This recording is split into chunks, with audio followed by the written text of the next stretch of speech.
A very good evening to all of you. We are really blessed to have a famous, a renowned, as well as a very talented person as a facilitator for this session. Dr. Pramila Kudva is an PhD in education from Mumbai University. She has taught both at school and at the B.Ed level. She has been working as a principal of a reputed ICSE school in North India, North Mumbai. She has also worked at the senior managerial level and developed modules for the internet.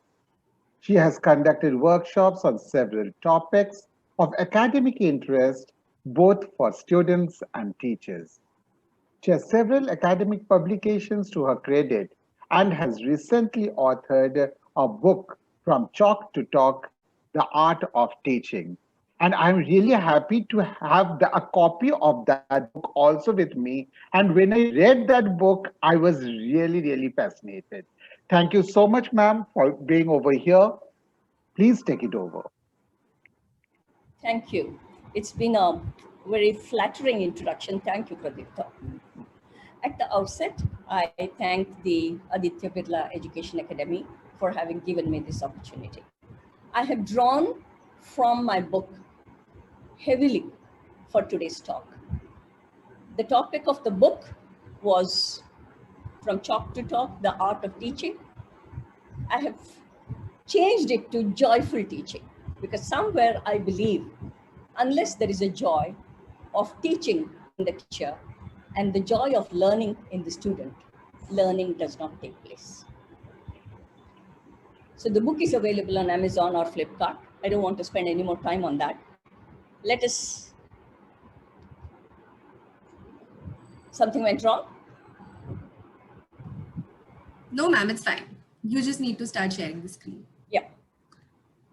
Before I start sharing the screen and before I get on to the main topic, let me give you two examples from the Mahabharata. Ekalavya was hiding behind the trees when Arjuna was taking his lessons from his guru Dronacharya. And he observed it and he learned it to such an extent that he became a better archer than Arjuna himself.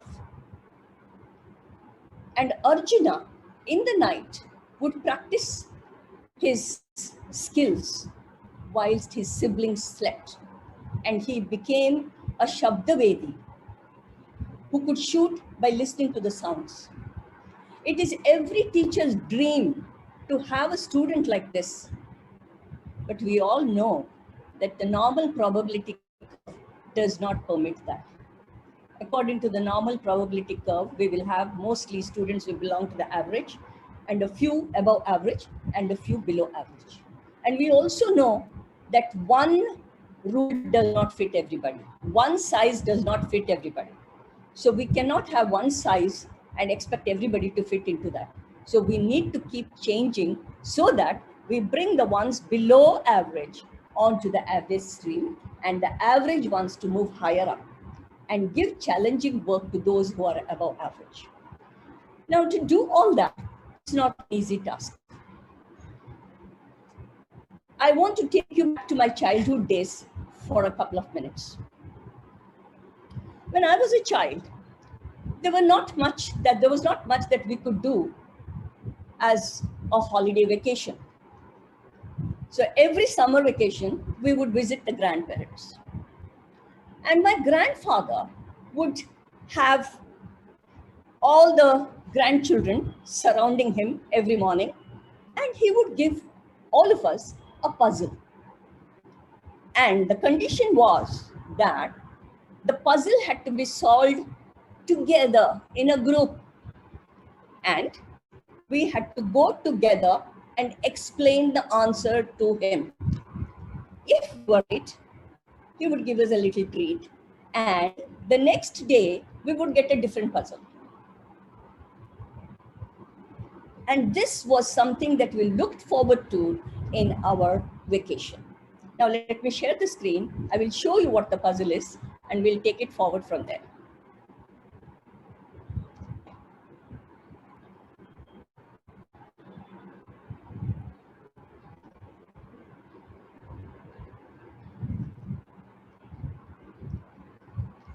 Can you all see the screen? Yes, ma'am. Okay. Let me go to the first. Now here is a farmer who goes down the village with three things. One is a tiger, other is a goat, and third is a bundle of grass. Now he comes to a river and there is a tiny boat there in the river. He has to take the boat and go to the other side. The problem here is he can only take one of the three things that he has in the boat. If he were to take the tiger with him, then the goat will eat the grass. If he were to take the grass with him, the tiger will eat the goat. Now, I want you to spend 2 minutes and write the answers in a chat box. If you know the answer, refrain yourself from typing it in so that you don't steal the thunder out of it for the others. I want you to type it in the chat box. How does he manage to take all of them across the river and then proceed on his journey? Are you ready?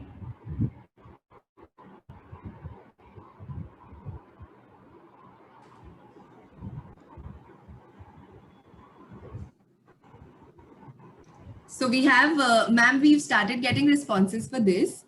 So Yes. we have Rashi who says that he will take the goat first as the tiger will not eat the grass. And a lot of people have given the same response that first he will take the goat and then the tiger. Okay. Everybody agrees to this, or is there any other answer which is again? Would you like Most to are see the the right answer? Yeah, most are the same. Okay. All right. Let's see the right answer. Is this what you said?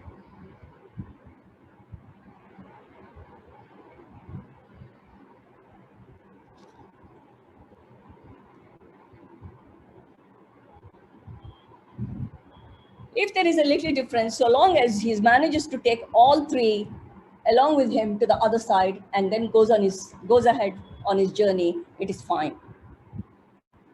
Now, my question to you, what feelings did you experience while solving this puzzle?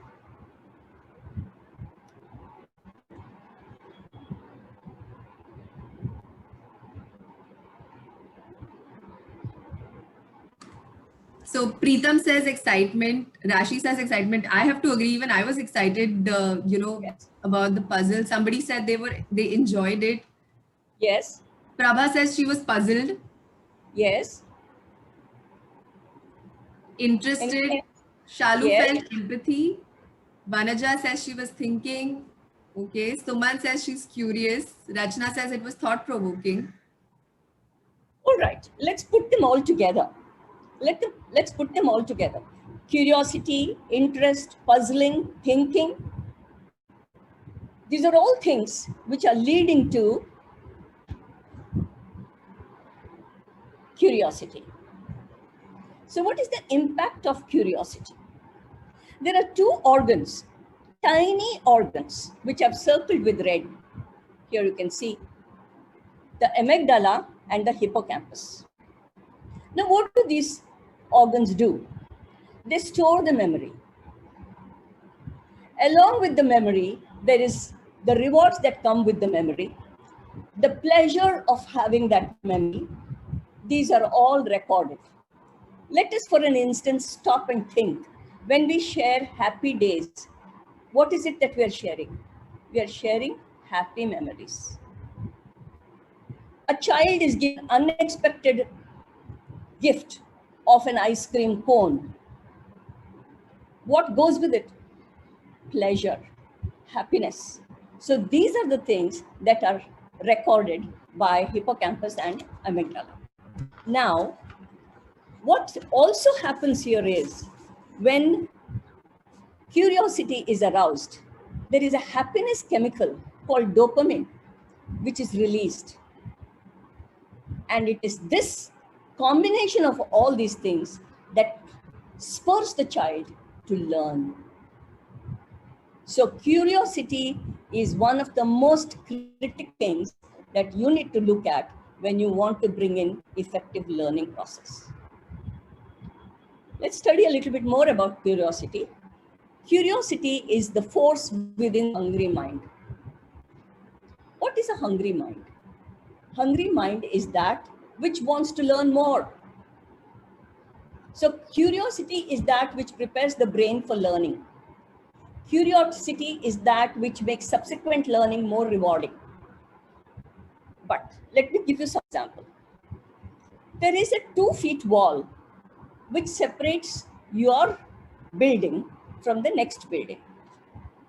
Suddenly one day, and people used to stand there, lean on the 2 feet wall and talk to one another.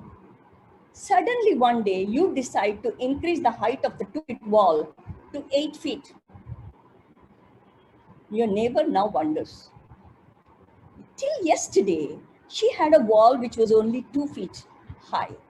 And we used to lean on that and talk to one another. And today she has increased the height to 8 feet. Now, what is it that has made her increase the height to 8 feet?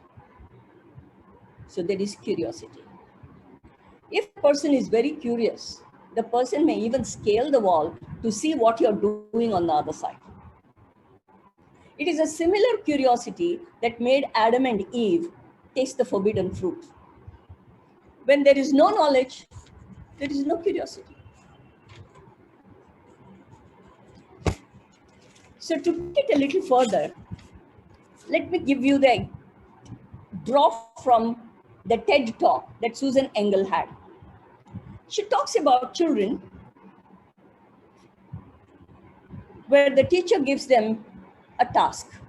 She says, let's learn about how the Egyptian workers took the stones higher up to create a pyramid. Children were excited. And the teacher had done a lot of hard work. She had prepared a nice worksheet with all the instructions in it, very clearly listed out. And she had brought in some dough so that they could use it for making the wheels maybe. And she had adequate material where they had the planks and things like that, where they could make simple machines. Everybody was divided into small groups, and the children started working on it. What do you think they did? They were curious. There was enough material given. They plunged into that project and they started work. But there was one group. This group set aside the worksheet and they started working more and more using the material that was given to the teacher. Teacher was going around as a facilitator, observing what the children were doing. Everything was fine up to a point. Then the time was up. It was getting closer to finishing time. So the teacher tells everybody, back up. I want you to now concentrate on the worksheet. Complete the worksheet, please. Put aside all the material. Okay, now I want you to write in the chat box. Did the teacher do the right thing? If she didn't, what is it that she should have done?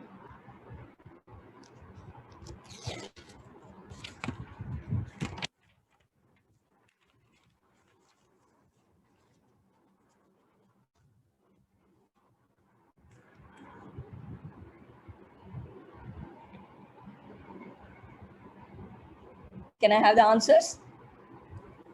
I think they're just going to start coming in now. Okay, all right.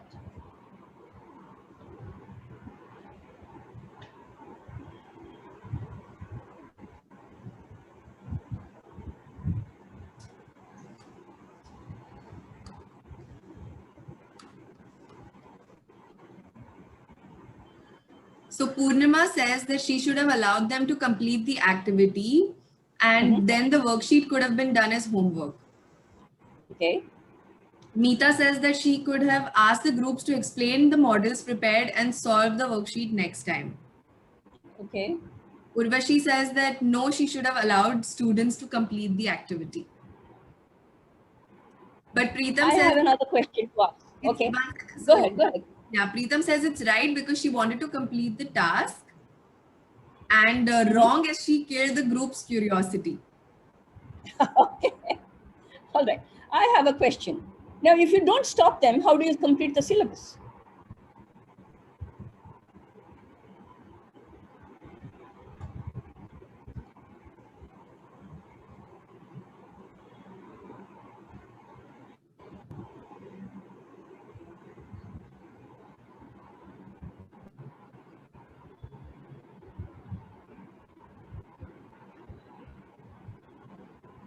So Shantala says that the group activity should have involved solving the worksheet. So Okay. the activity should have been integrated with the worksheet questions is what Shalu is saying. Okay. Vanaja says that the time frame should have been specified by the teacher in advance. Uh-huh. Nisha says that while doing the activity, related questions can be asked to the curriculum. Okay. Anybody wants to say anything more? I'll give you the answer after the next slide. So Salima says that she should have allotted the time in the beginning for both the activity and the worksheets and informed the students prior.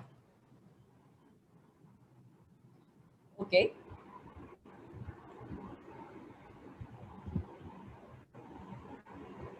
Any more answers coming in? Should we go to the next slide?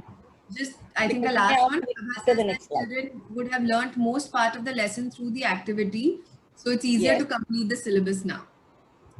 All right. Okay. So let's go to the next one. Now, curiosity is the engine that fuels learning. Now, we have all these questions here, which is on the slide. A child's curiosity, childlike curiosity, a child's curiosity, these are things which we are very familiar. A child, I believe, asks 25 to 50 questions in 1 hour. This is researched. This is not one off-the-cuff remark by Dr. Kudva. This is researched. And the same child, once in school, you know how many questions the child asks? 2 questions in an hour. Now, think about this and the last slide answers that you gave me. And now type in whether you want to change what you've written or whether you want to continue.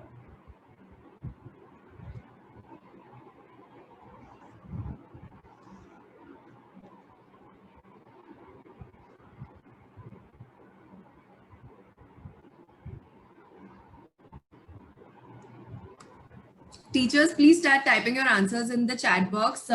Those watching us on Facebook Live can actually comment in the comment box and we will pick up your answers from there.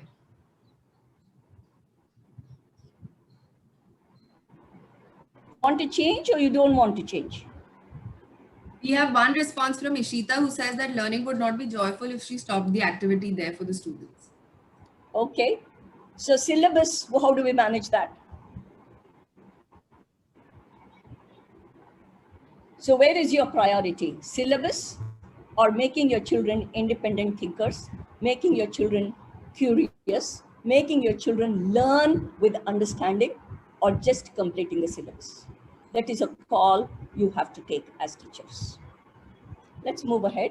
I think we've had enough questions. I have stirred your curiosity. Now let's go ahead to the next one.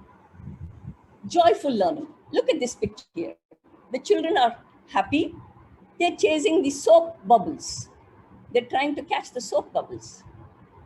So a joyful learning is positive intellectual and emotional state of the learner. It is a pleasure and a sense of satisfaction. What leads to joy? Now, I have shared this experience with the others. Maybe some of you are aware of that, but let me do that and it's relevant here. My office at school is next to an infirmary. During the days of the project week, there are very few footfalls in the infirmary. During the sports day practice, march past practice particularly, all those who are not inclined towards sports are the ones who come to the infirmary. During the annual day practice, there are very few children who come to the infirmary. And during the periods of certain teachers, there are many who come to the infirmary with headache and stomachache. So there is something here for us to understand.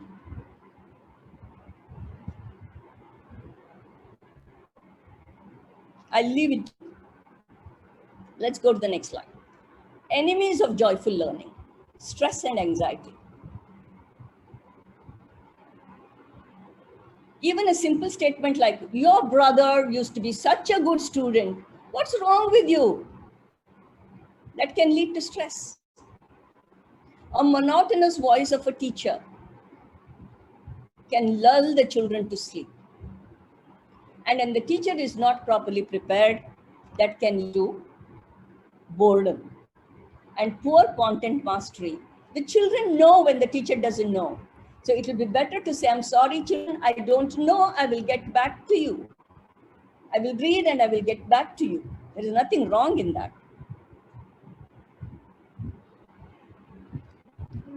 Now, what do the students do in joyful learning? They're involved. There is a happy murmur in the class when they're doing some work. Let me remind you, when the children are in the class, they don't have to be silent. Interaction, talking to one another, when there is a happy murmur in the class, that is indicative of joyful learning. There is a greater emphasis given in the joyful learning towards developing student skills. The motivation is increased and there is higher order thinking which is involved. Believe me, there should be no rote memory and there has to be learning with understanding. I have some examples ahead. You can see, you will find out for yourself what is meant by learning with understanding. I had given another example in one of the last webinars. I think it would be very appropriate to say that here. During one of the project weeks, the upper primary section, they had to make a project. They had to build a fence. And they had ice cream sticks. So when they were trying to fix it, they realized that it doesn't stay there. So somebody said, oh, it needs to have a flat base. So they cut it and they made it stand, but it still wouldn't stand. So somebody said, oh, it needs some, let's get some plasticine clay, keep the clay there and fix it. And it worked. And by the time they moved it, it fell down again. So somebody said, oh, we need to tie a string to it. So they tied a string to it. Everything worked fine. But at the corners, they couldn't tie the string and make it stay. So somebody said, oh, we need to put an angle. So they brought an angle and they put it in. And then the fence was formed. Now you tell me, the learning that has happened here with the peer interaction, that is going to be long lasting. That is going to be enduring. That is something which has made them realize how to solve the problem. So this kind of thinking is a thinking with understanding and thinking which leads to application and the higher order thinking. And that brings in a joy. They have faced a problem and they have solved the problem without the teacher's help. Now, some activities that you can do to make learning fun. You've been doing it, but I thought I will mention it all the same. Teamwork, group work, think, pair, share technique, project work, games, role play. The list is endless, but I've got a few things for you. Just not that you don't do it, but I thought I will show it to you anyway. Revision can be made interesting through a game. Question is put up. The answer is clickable. The children are given a project. They beautified the Kandivali railway station. They put up a street play. Adventure sports through the IAYP program. Children made a vertical garden. They brought in the 3-liter bottles, cut it, put the soil in it, planted the sapling, and put it on the fence in such a way that the water from the top would trickle down to the bottom, and they understood the concept of trickle drip irrigation very well. Let's walk to school is another experiment that we tried. Children who get out of the building and say, auto, Even they had no problem in walking to the school from a particular point. It's just because the walking was given a purpose. We were doing it to save fuel. So it was given a purpose, and there was purposeful learning which is planned. It leads to joy. Mock elections, we have elections throughout the year, so it works fine. Now, here is another formative assessment we want to think and solve. There is a light bulb inside the closet. The door is closed, and you cannot see if the light is on or off through the door. However, you know the light is off to start with. Outside of the closet, there are 3 light switches. One of the switches controls the light bulb, and you can flip the switch whenever, however you want, but once you open the door, you can no longer touch the switch. How do you figure out, without a doubt, which switch controls the light? 2 minutes.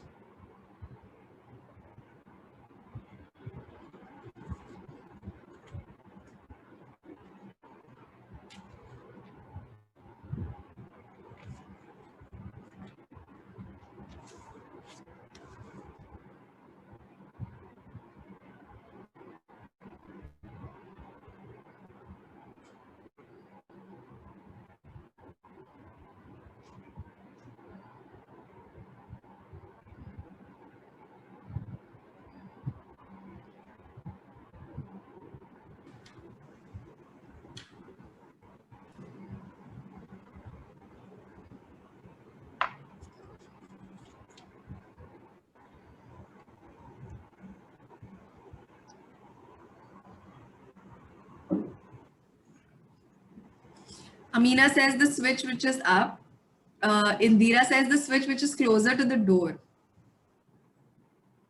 Use some physics principles, please.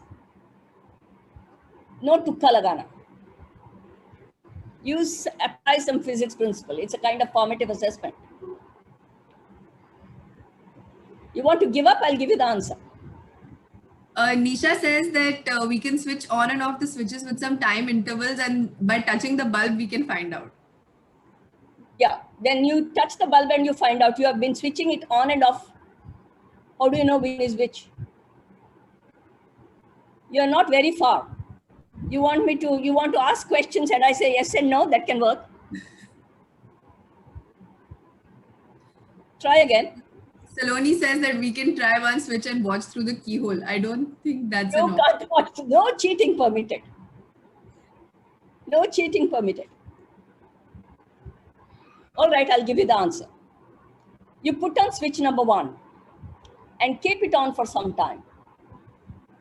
Then switch it off. Switch on switch number 2. Open the closet. Now, if the light is on, it means it is switch number 2 which controls the light. If the light is off, you want to know whether switch number 1 was the one which controlled the light. So touch the bulb. If the bulb is hot, then it is switch number 1. If the bulb is cold, then it is neither switch 1 nor switch 2, but it is switch 3.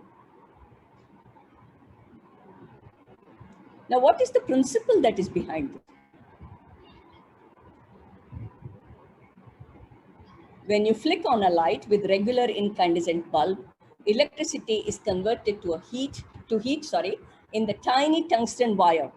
In a 75-watt bulb, the wire heats about 4,600 degrees Fahrenheit. At such a high temperature, the energy radiating from the wire includes some visible light.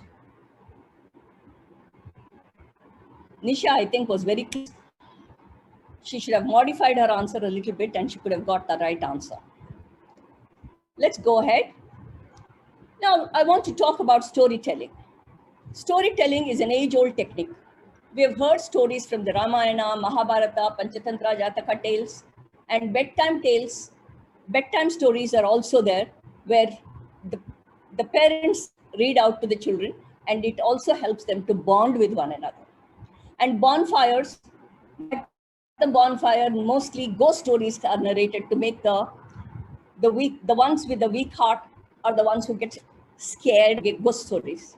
But to my mind, stories which are based on academic interest are the ones which would have an impact on the child. I remember Eureka story. Archimedes running down the streets in the natural brought giggles from all of us, but we understood the principle of flotation so well that teacher didn't have to spend any more time in explaining the concept. The story did it all. So storytelling has got its impact, and it's a very powerful medium. What are the benefits of storytelling? It nurtures human relationships where good values can be highlighted. Very, very appropriate for life skill classes. It helps to develop the imagination skills of the students and helps to share and transfer knowledge. But today, I'm not going to talk to you about a story. I'm going to talk to you about digital storytelling. Because today is the day of native netizens. And in the past 6 months, I believe we have learned something that we would have probably learned in the next 5 years. So the time is appropriately, it's lending itself to talk about digital storytelling. Let's go ahead. What is a digital story? It consists of short videos and usually lasts for about 2 to 3 minutes. And the script is about 250 words, not more. And it can be enhanced by putting an audio. I have several examples. I will show it to you by putting in an audio and combining it with visuals to create a story. And students can work collaboratively. The process of digital storytelling, you start with the proposal, step 1 here, and you research.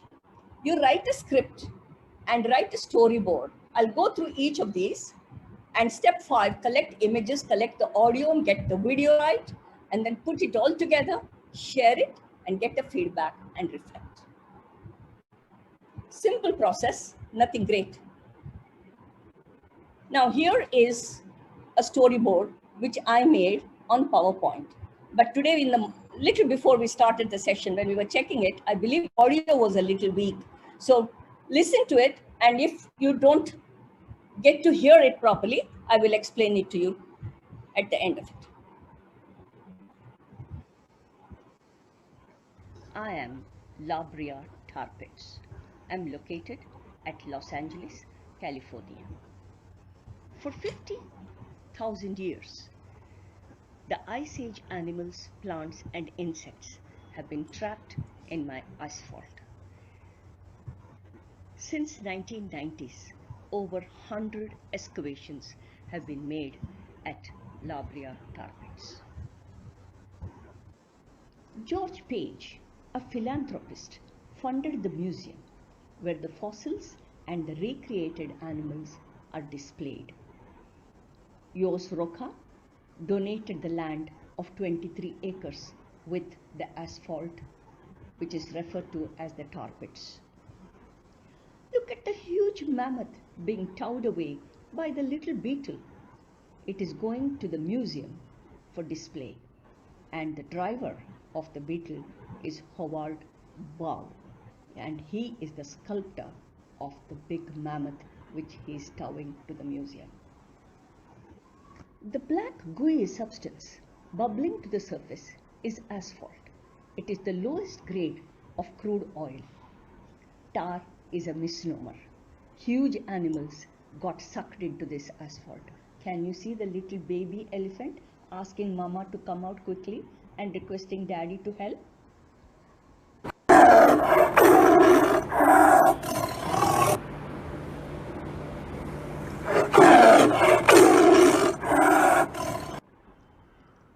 The saber-tooth is enjoying his kill. The dire wolf fossils are found in large numbers in the tar pit. I have a few questions for you. Check them out.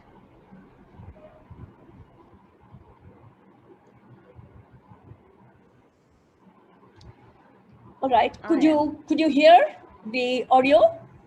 It was difficult. It was a little soft. If you can just give us a gist before we go ahead. Okay, this is an autobiography, the Labria Tar Pits. are found in, it's a museum which is, it has got asphalt there, and the asphalt is a kind of a crude oil, and the animals used to get caught in that asphalt, and it was called a tar pit. And it was owned by a person called Jos Roca, Spaniard, and he donated the land because he didn't know what to do with it. And a philanthropist, George Page, he gave the money to start a museum. And since 1990s, several excavations have happened here, and the animals which were trapped were taken out and they were put up for display. And the mammoth, which was shown, which was being towed away by the little beetle, that was created by Howard Ball, who was the sculptor.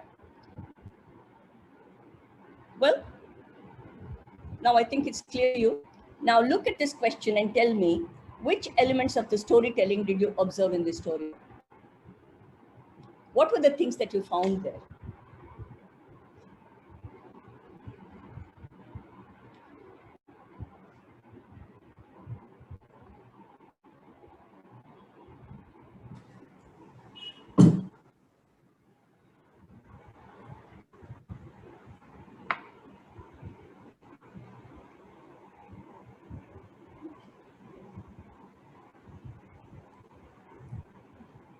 Aditya says photos and information along with the voiceover. Okay. Yogesh says animals going through pain. Nisha says settings and characters. Okay. Suman says plot and imagery. All right. There was a story. The story of the little baby elephant, worried that the mother is stuck, asking the mother to come out, asking dad to help. So there is a little bit of an emotion also which is brought in there. So let's go ahead. So the 7 elements of digital storytelling are, it should have a point of view, and it should have a dramatic question most of the time, and it has to have an emotional content. It should come alive. Personalize it with your voice, and the power of soundtrack should be in a position to enhance the quality of your story. And there should be no overloading. Don't bring in too much of information. I have some examples to show you how things can be overloaded. And it should have an easy pace, a good rhythm. That is what makes a good digital story. Now, 21st century skills are also incorporated in the digital story. Multimedia interface is used, and it can be looked at from the global perspective. Visual literacy, using the visual images. Technology literacy, using the software. Information literacy, to bring in the information that is relevant. Writing style can be anything, but the preferred writing style by far is the narrative. What is a storyboard? They are visual organizers, and they have a series of illustrations displayed, and there is an interactive media sequence.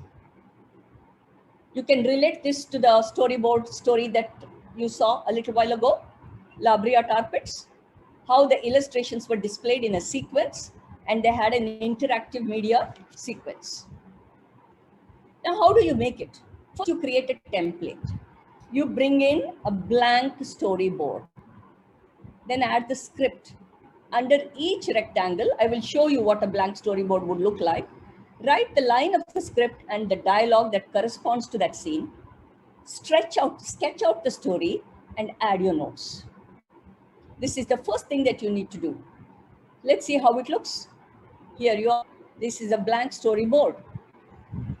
So you know where the pictures are going to be. You know what the action is going to be, and you have to know what the dialogue would be and what kind of pictures you're going to write. I mean, what kind of pictures you're going to put in that storyboard. So this becomes a framework for the teacher to check. Now here is another different kind of a story. What you saw there was different. What you have here is different. There are 6 scenes. First scene, I have decided to include plenty of fruits in my diet for various benefits they offer. And his sister says, that's great, let's prepare a fruit salad. Arham says, hey sis, look at this melon. It is so weird, without seeds. Now there is past knowledge here. There can be no fruit without seeds, is what they know. So Shreya says, a fruit without seeds must be fake. Mom, what's cooking? Shreya, Mom, this watermelon is without seeds, unlike the one you got last time, which had plenty of tiny black seeds. Mom, this fruit is developed by parthenocarpy. What crappy? Mom, parthenocarpy is the natural or artificially induced production of fruit without fertilization of ovules, which makes the fruit seedless. There is an additional information which the child has learned now. Does it happen? Plant hormones called phytohormones play a role in this. This is another way of making a storyboard. Let's look at this. What is it that you would want to do to improve upon this?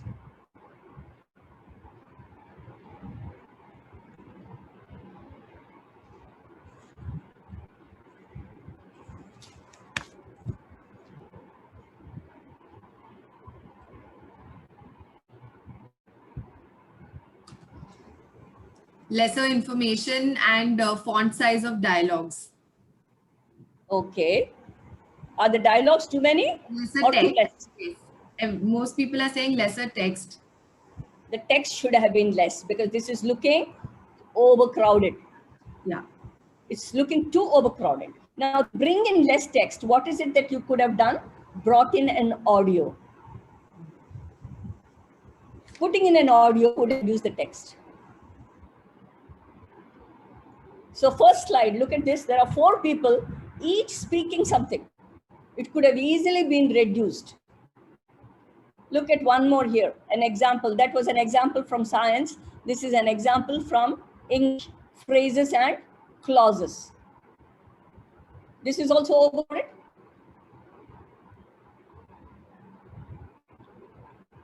Let's look at this. This is a better one. This is all about the good tree. This is a part of the life skills lesson. And this is neat, clean. Now here is a Christmas party. The child can fill it in. The child can do it themselves. The child can do it himself or herself. This is a blank storyboard that the teacher can give the children and get them to work on it. I told you I worked on PowerPoint, but there are many softwares available. This is again phrases. This is a little less crowded and neater storyboard.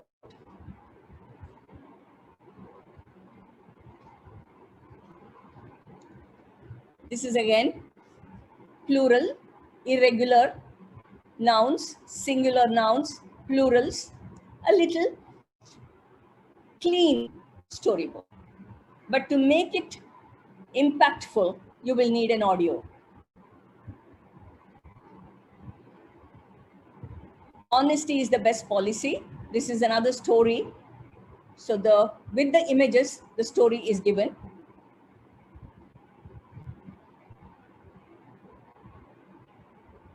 You know that story where the woodcutter drops his axe. I don't want to get into the story. Now, this is a storyboard which is made by our students.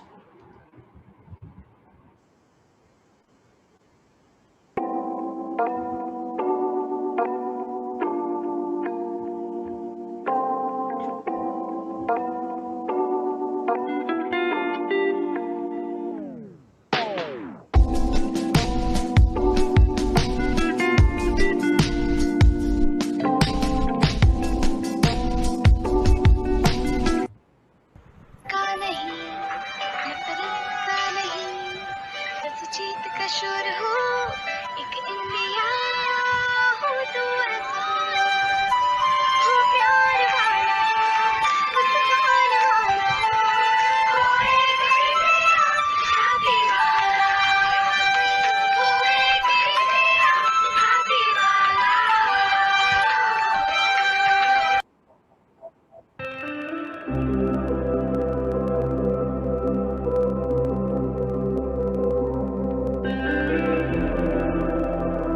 have built an automatic and non-contact sanitizer dispenser.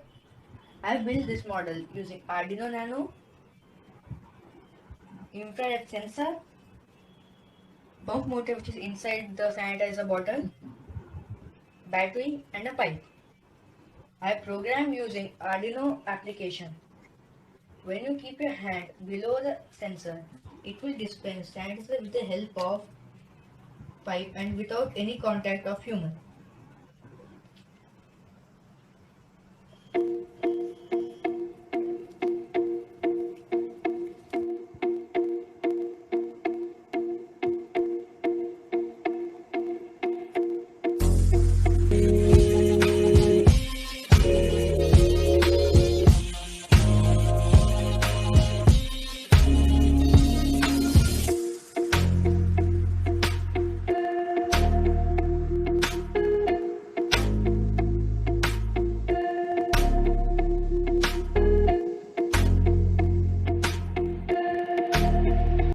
All right.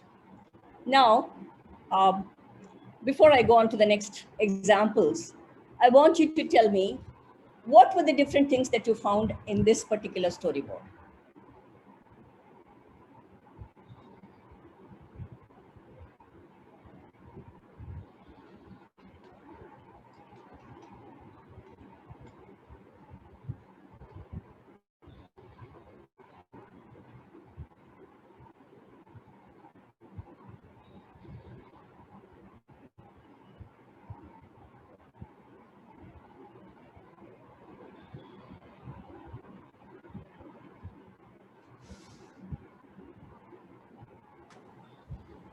A song, moving characters. Yes. So basically an audio, dialogues, video, along with animation, written matter with the music. Okay. So somebody says Okay. it was very well planned and streamlined and supported by an audiovisual cue as well. Okay. All right. So you saw different ways by which you can make the story using the storyboard. Now this was made in Animotica. There are many softwares available. PowerPoint comes with storyboard. You don't need to worry too much. And a person like me can make it, anybody can make it. All right, there are some examples on what topics you can use for storyboarding. Cell growth and division, habitat and diet of certain animal species, skeletal system growth, wear, strengthening and deterioration. For math and statistics, develop a scenario requiring linear algebra to resolve. Include statements of why no other approach will meet the needs of those in the situation. Examples of history and anthropology, narrative of an earthquake survivor, compare and contrast environmental degradation caused by developed countries with that of developing countries, architecture of Mughal period with influence of Hindu architecture. Examples in physics, magnetism, electricity, in chemistry, mixtures and compounds, acids and bases, parts of speech, clauses, phrases, conjunctions in English. There is no end to what topic you can choose. I've just given you a few exemplars as pointers. This is something all of us need to pay attention to. Knowing how to learn is more important than knowing all the answers.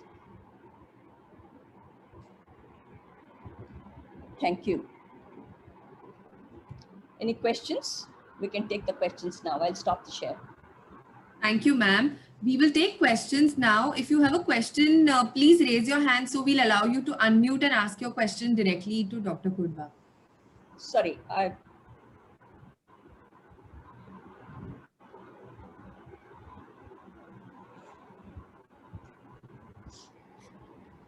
no questions? We'll wait. We'll give it a minute, ma'am. So if anybody has a question, you can either put it in the chat box or you can use the raise hand option.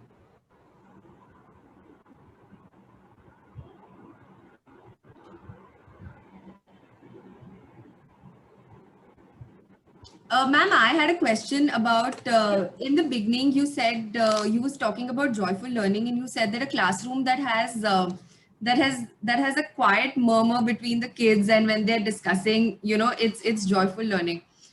how do teachers control that and not let the soft murmur that's there go into what we call a fish market? Noise.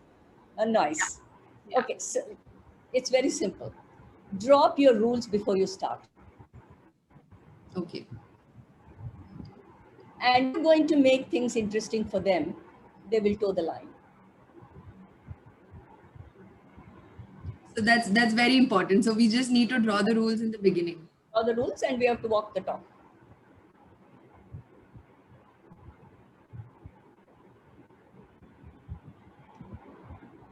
I don't know if no questions is good or bad.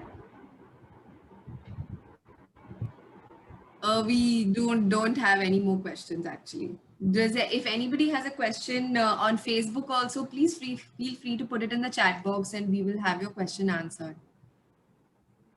So Preeti says that probably after this, no child would lose attention and it's going to be an interesting and joyful learning. Thank you so much. My book has 200 pages of different activities. So Yogesh says how to make physics concepts more interesting in a practical way in online teaching. I'm not talking about online teaching. I'm only talking about storyboards. So if you can restrict it to that, I would be more than happy to answer. Yeah, because then I go into another tailspin. Yes, I don't want to do that. And Yogesh, I think the topics for physics have already been covered, the topics that are related to the digital storyboarding. So you can just refer back to this. Yeah. I've given some pointers. You can look at that and from there you can pick up many more of your choice.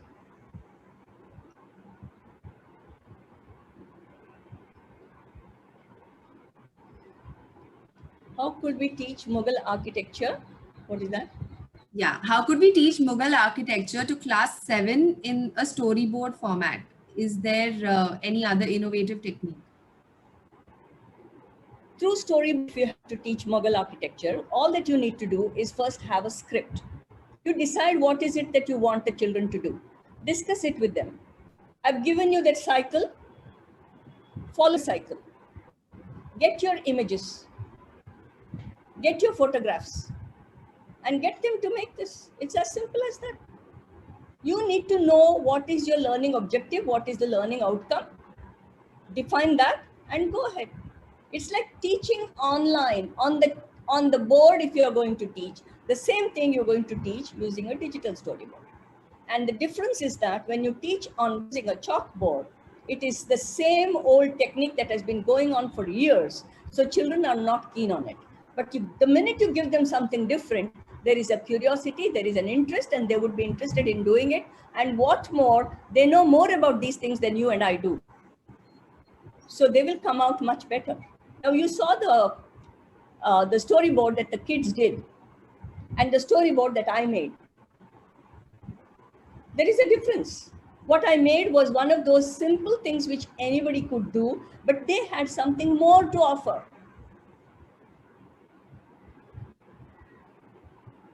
Very true. So all that we need to do is kindle that curiosity and it will go ahead. Okay. Ma'am, we have a few participants on Facebook who have asked if you can just spend a minute talking about your book and if you could just give the name again of the book. Okay, 1 minute. I'll share the screen. I have the first. Yes. Where did it go?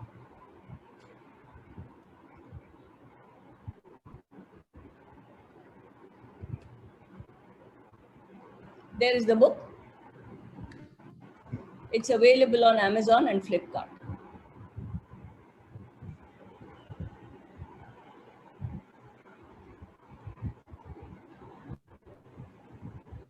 Can I stop the share? Ma'am, if we can just leave it on for another couple of minutes so that everybody can just take a note. Sure. There is a feedback form that has been put in the chat box. We request everyone to please fill out your feedback there so that we can prepare better for our next session.